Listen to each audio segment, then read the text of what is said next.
very much. So, as we all know from the temperatures outside, winter's here.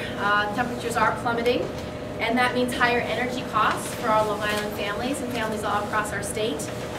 During these tough economic times and in the wake of Superstorm Sandy, many New Yorkers simply cannot afford the added strain to their budgets, especially since New Yorkers pay more than the national average for energy costs. In fact, in New York State, residents spend on average $2,400 on household energy costs compared to the national average of $1,800. That's almost $600 more.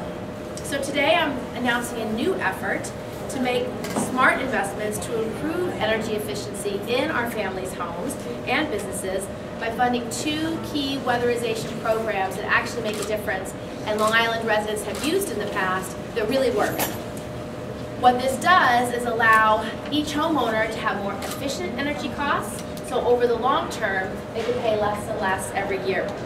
Now, we know these are highly efficient investments. On average, weatherization can save a household about $400 a year. And in these tough times, $400 a year can go a long way to meeting other needs that families have.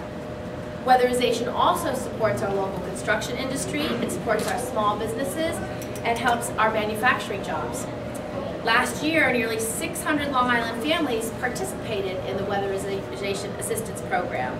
But because this program is consistently underfunded, there are more than 2,000 families who are currently on the wait list, hoping to get this weatherization support.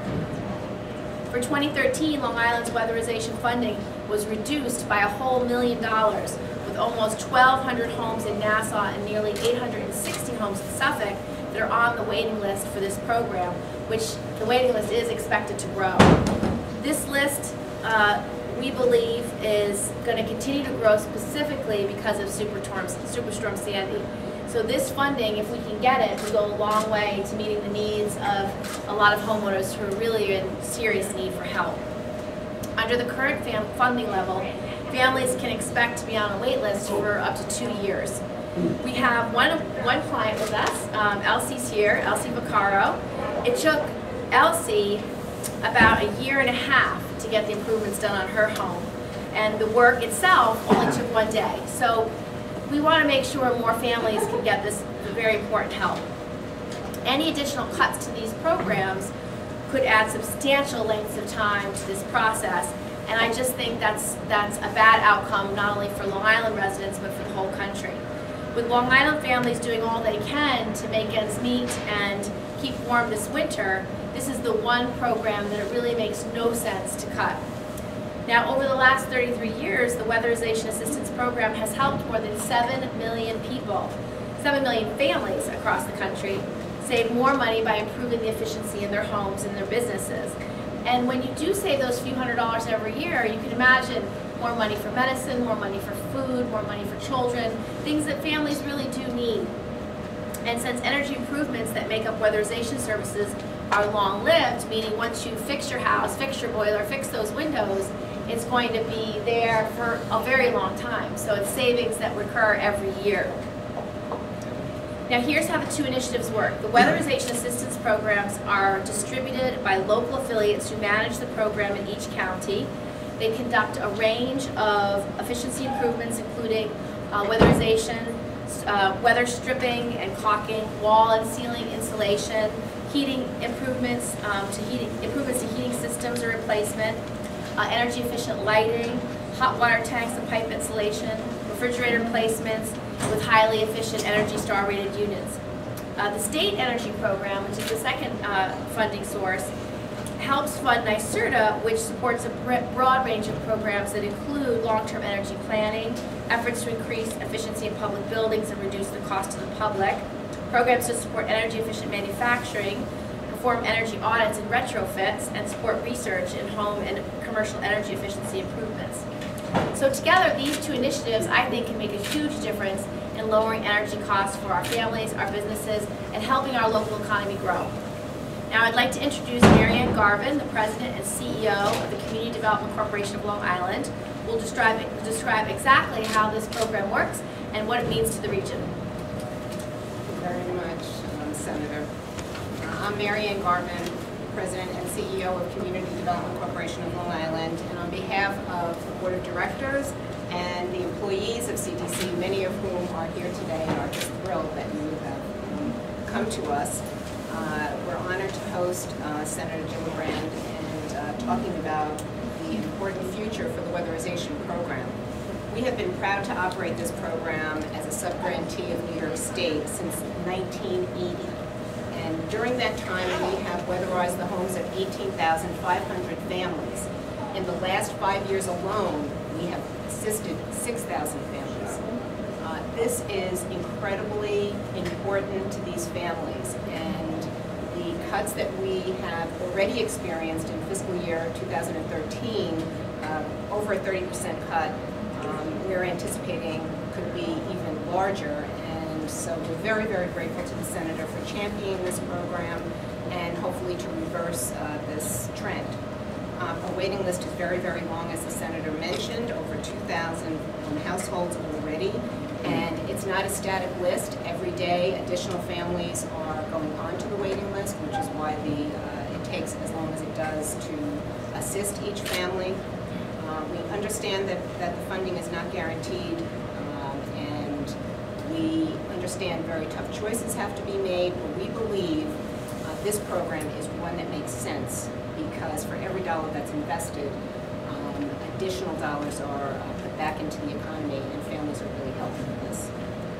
We're very, very happy that Elsie Vaccaro, a senior citizen who owns a home in Bohemia, is with us here today.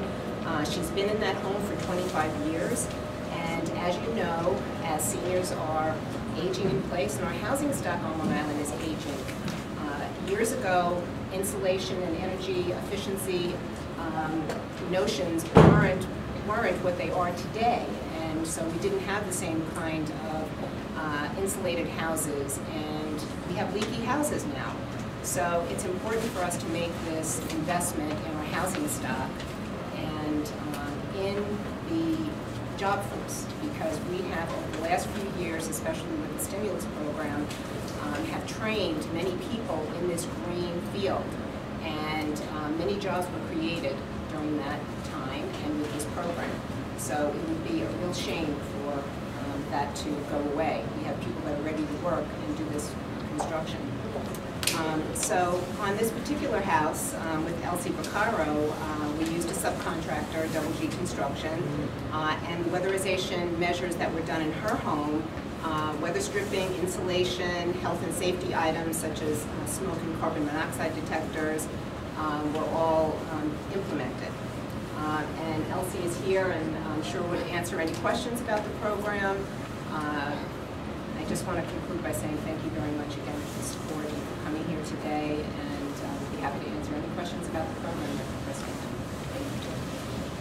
I got a question. Go ahead. To the Senator, if I could. We just stumbled through the fiscal cliff, and we have the anticipated debt ceiling battle, which for many is more fearful than the fiscal cliff. How realistic is it that this won't be cut, that you'll get the funding, given all that we're going through? Yes. Well, you know, the reality is all funding decisions are about priorities, and the President will be writing his budget.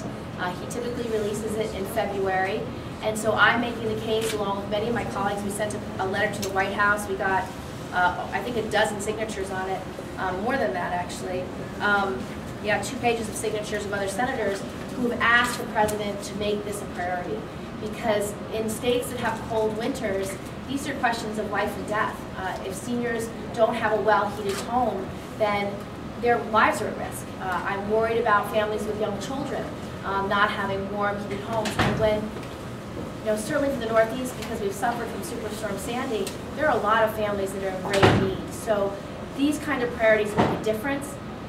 You know, $210 million invested in the right way saves thousands and thousands of dollars for families in the long term. And so it's an efficient investment, and it's one that protects families. So I'm hopeful that because of the significant support from my colleagues in the Senate, that this is something that President Obama will agree on and prioritize in his budget.